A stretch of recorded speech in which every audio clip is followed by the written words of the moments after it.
Yo, today's topic will be the world tier list.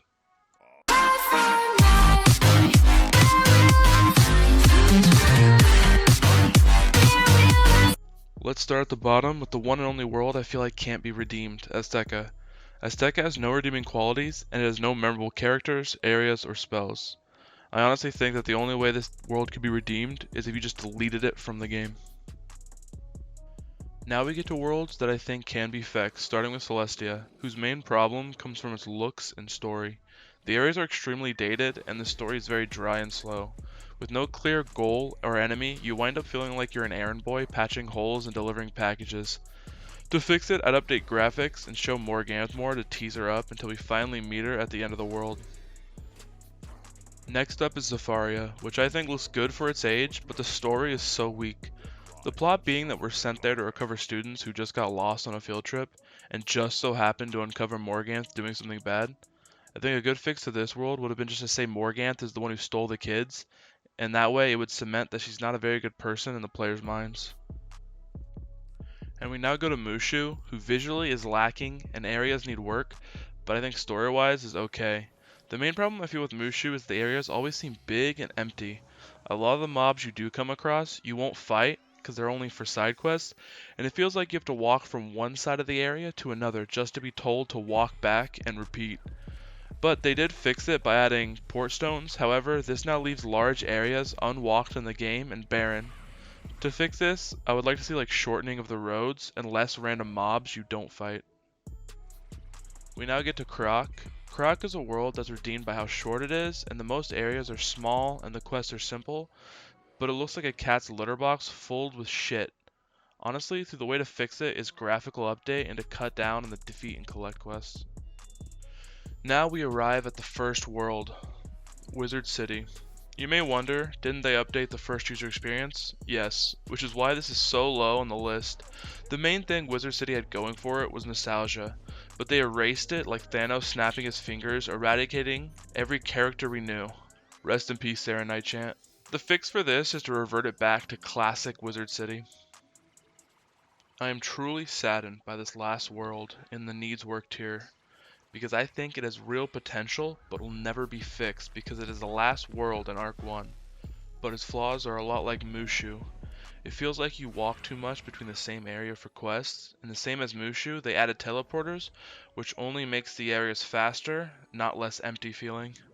All in all, shortening streets and lessening useless mobs would fix.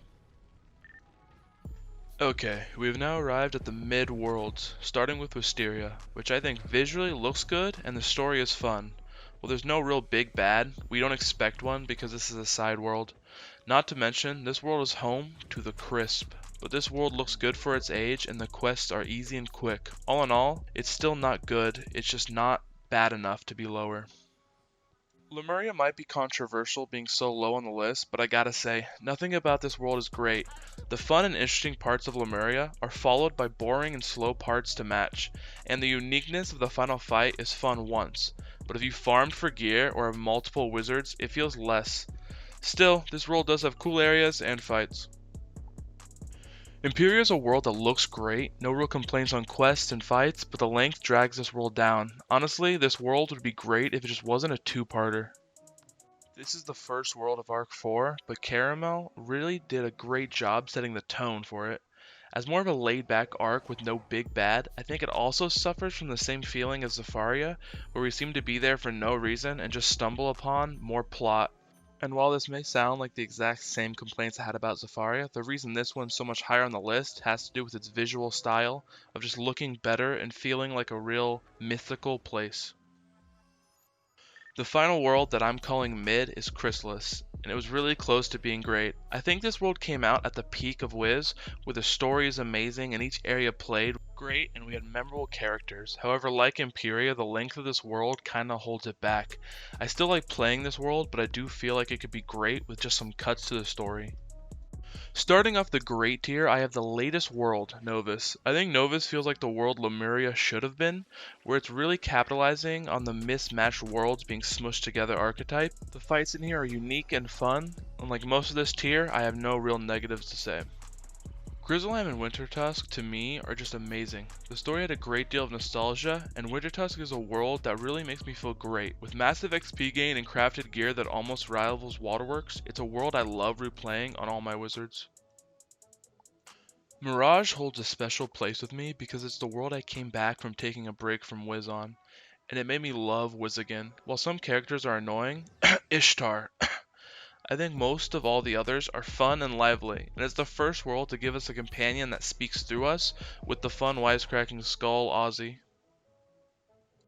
We have three worlds that I think are peak. First is from Arc 1, Marleybone. While this world may be old, I still think it holds up.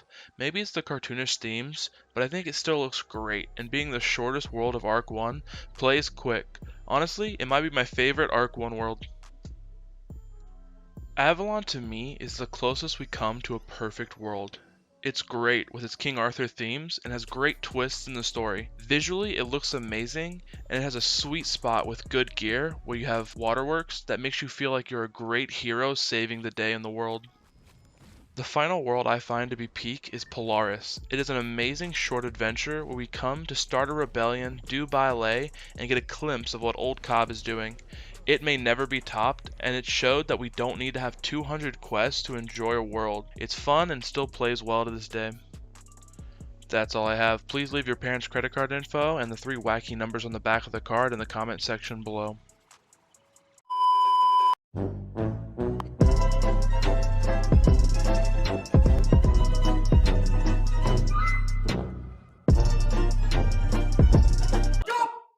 खत्म bye bye tata good bye